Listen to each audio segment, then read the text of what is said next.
Hello everyone, my self doctor Namrata Vithalani. मैं physician हूँ, सूरत में प्रैक्टिस करती हूँ। आज मैं आपको डायबिटीज़ के बारे में इम्पॉर्टेंट इन्फॉर्मेशन दूंगी। डायबिटीज़ जो है वो दो प्रकार के होते हैं, type 1 and type 2 diabetes mellitus. Type 1 diabetes जो है that is insulin dependent diabetes, के शरीर में इंसुलिन जो है प्रोड्यूस नहीं होता है। इसकी वजह से पेशेंट्स जो है लाइफ लॉन्ग इंसुलिन पे डिपेंडेंट होता है और वो जनरली जेनेटिक फैक्टर्स जो है उसके लिए कंट्रीब्यूट करते हैं और अर्ली ऑनसेट होता है, मतलब जनरली 15 साल की उम्र से पहले जो है वो डिटेक्ट होता है। दूसरा जो more common form of diabetes है that is type 2 diabetes. Type 2 diabetes जो है उसके लिए अगर हम रिस्क फैक्टर देखें तो उसमें एक है फिजिकल इनएक्टिविटी है, ओवरवेट है, फैमिली हिस्ट्री है एंड सेडेंटरी लाइफस्टाइल। ये सब चीज़ें जो है उसमें कंट्रीब्यूट करती है। अभी हम टाइप 2 डायबिटीज़ का डायग्नोसिस कैसे करेंगे, तो उसके लिए हम ब्लड शुगर चेक करेंगे कि fasting blood sugar and post prandial, that means खाली पेट का और खाने के बाद 2 आवर्स के बाद का शुगर।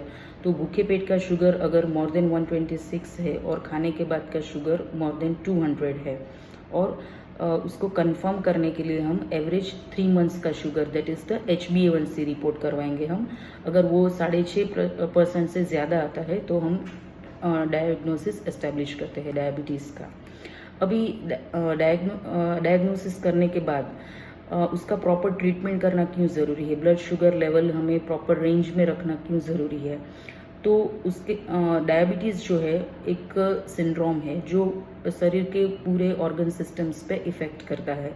जैसे लॉन्ग टर्म अनकंट्रोल डायबिटीज़ की वजह से शरीर में जो भी आर्टरीज है उसमें क्लॉट हो सकता है, जैसे ब्रेन में स्ट्रोक है, सेरेब्रोवास्कुलर एक्सीडेंट, उसकी वजह से पैरालिसिस, हार्ट में जो है एथेरोस्क्लेरोसिस, क्लॉट बनने की वजह से हार्ट अटैक जैसे कॉम्प्लिकेशंस हो सकते हैं। लॉन्ग टर्म अनकंट्रोल डायबिटीज़ की वजह से आइज़ में जो रेटाइना होती है उसमें हेमरेज, मतलब विजुअल डिस्टर्बेंसेस, ऐसे कॉम्प्लिकेशंस हो सकते हैं। और जो पेरिफेरल हमारी आर्टरीज है तो उसमें भी डैमेज हो सकता है। लॉन्ग टर्म डायबिटीज़ अनकंट्रोल होने की वजह से शरीर की चेताओं में भी डैमेज होता है, जिसकी वजह से अगर सामान्य ईजा होती है तो पेशेंट को वो आइडेंटिफाई नहीं होता है वो इंजरी, और उसकी वजह से अल्सर और जो सामान्य ईजा होती है उसकी भी हीलिंग में प्रॉब्लम्स आती है, लेट हीलिंग होती है। उसकी वजह से डायबिटिक फूट अल्सर जैसे कॉम्प्लिकेशंस हो सकते हैं।